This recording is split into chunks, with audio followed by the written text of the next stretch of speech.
Radhe Radhe everyone. आज के इस वीडियो में मैं आप सभी को श्री कृष्ण जी की छठी पूजन की बहुत ही सरल विधि करके दिखाऊंगी। तो देखिए, जन्माष्टमी पर श्री कृष्ण जी का जन्म होता है और जन्माष्टमी के ठीक छठवें दिन हमें श्री कृष्ण जी की छठी मनानी होती है। और अगर आपके पास लड्डू गोपाल है तब तो बहुत अच्छी बात है, आप लड्डू गोपाल जी की पूजा करके छठी पूजन कर सकते हैं। और अगर आपके घर पर लड्डू गोपाल नहीं है, क्योंकि देखिए बहुत से लोगों के घर में लड्डू गोपाल नहीं होते हैं, उनके पास इतना समय नहीं होता है कि वो लड्डू गोपाल की सेवा कर सके, तब आप किस प्रकार श्री कृष्ण जी की फोटो में पूजा करके छठी पूजन कर सकते हैं, तो आज हम इस वीडियो में यही जानेंगे। तो देखिए, शाम 4 बजे के बाद हमें छठी पूजन करना है। और अगर मंदिर डेकोरेट करके आपने वहाँ पर पूजा की थी तो वहाँ पर ही छठी पूजा करें। और अगर नहीं तो अलग से आप चौकी भी लगा सकते हैं। यहाँ पर मैंने चौकी लगा ली है। चौकी के ऊपर पुष्पों का आसन दे देंगे हम।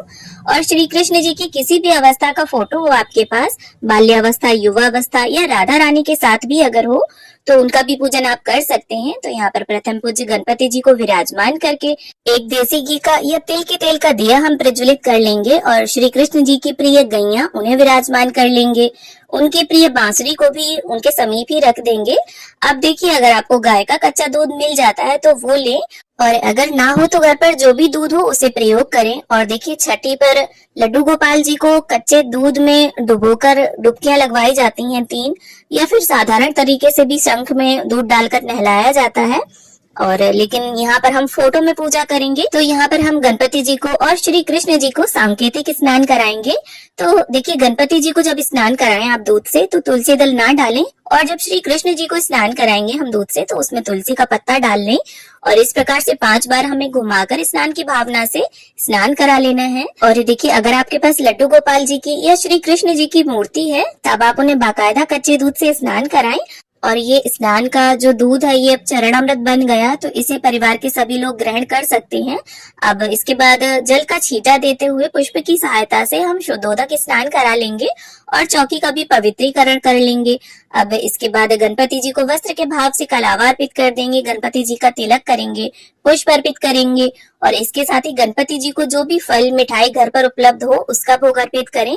और यहाँ पर देखिए, वस्त्र की भावना से हमने कलावा अर्पित कर दिया है श्री कृष्ण जी को। और वैसे अगर मूर्ति होगी तो पीले रंग के वस्त्र आप धारण कराएंगे छठी वाले दिन। और यहाँ पर फोटो में हम पूजा कर रहे हैं, तो पीले रंग की चुनरी हम श्री कृष्ण जी को अर्पित कर देंगे।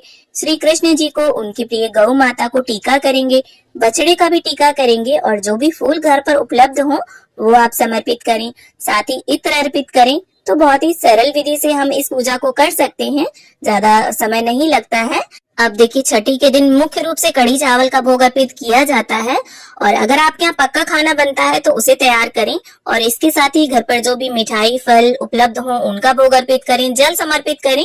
अब जो दीपक हमने प्रज्वलित किया था उसके ऊपर हमें चम्मच को इस प्रकार से उल्टा करके रख देना है थोड़ी देर तक, और इसमें काजल अपने आप आ जाएगा। और उंगली को थोड़ा सा चिकना करके अब हम श्री कृष्ण जी को काजल लगाएंगे।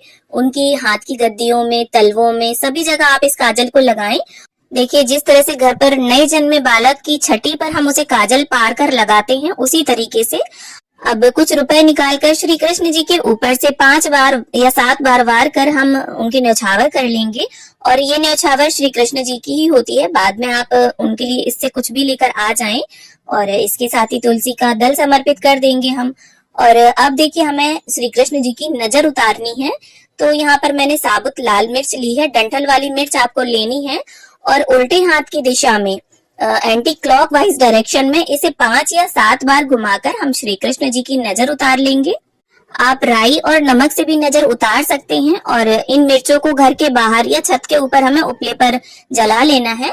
अब देखिए, जो दीपक हमने प्रज्वलित किया था उसी से मैं आरती करूंगी। अगर आपको इस दीपक को उठाने का मन ना हो तो आप अलग से भी दीपक लगाकर आरती कर सकते हैं।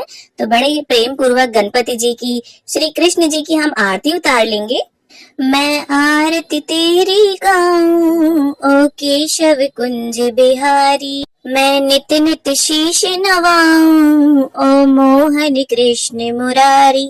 अब सीधे हाथ में जल लेकर चौकी के आसपास 3 बार फिराकर पूजा का आचमन कर लेंगे। हाथ जोड़कर श्री कृष्ण जी से पूजा में रही कमियों के लिए क्षमा याचना कर लेंगे। और साथ ही श्री कृष्ण जी की कृपा सदैव परिवार पर ऐसे ही बरसती रहे, उसके लिए विनती करेंगे। अब देखिए जब दीपक ठंडा हो जाए 10 से 15 मिनट के बाद, उसके बाद आप इस सभी भोग प्रसाद को यहाँ से उठा लीजिए और परिवार में सभी लोग इसे ग्रहण कर सकते हैं। और ये देखिए अगर हम जन्माष्टमी का व्रत रहते हैं, जन्माष्टमी के दिन पूजा करते हैं, मतलब कृष्ण जी का जन्मोत्सव अगर हम मनाते हैं, तो हमें श्री कृष्ण जी की, कान्हा जी की, लड्डू गोपाल जी की छठी जरूर मनानी चाहिए, जिससे छठी मैया का आशीष सदैव परिवार पर बना रहे। और जरूरी नहीं है सभी साधन पूजा के हो, बहुत अधिक सामग्री हो तभी पूजा हो सकती है। किसी भी तरह की पूजा करने के लिए हमारे मन में भाव होना चाहिए। तो उम्मीद करती हूँ कान्हा जी की छठी पूजा की ये वीडियो आप सभी को पसंद आएगी। वीडियो अगर थोड़ी भी अच्छी लगी हो, थोड़ी भी पसंद आई हो, वीडियो में दी गई विधि अगर आपको अच्छी लगी हो, तो वीडियो को लाइक करें, शेयर करें और चैनल को सब्सक्राइब कर लें।